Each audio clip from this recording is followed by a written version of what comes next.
Ôi dồi ơi.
tập tí ấy, tập to hả?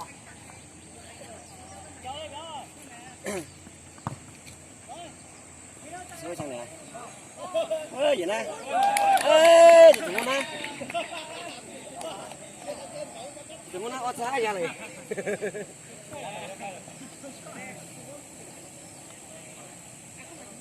Đây đâu nè? Luôn. Xóa luôn hả? Anh tổng nó sao? Dạ.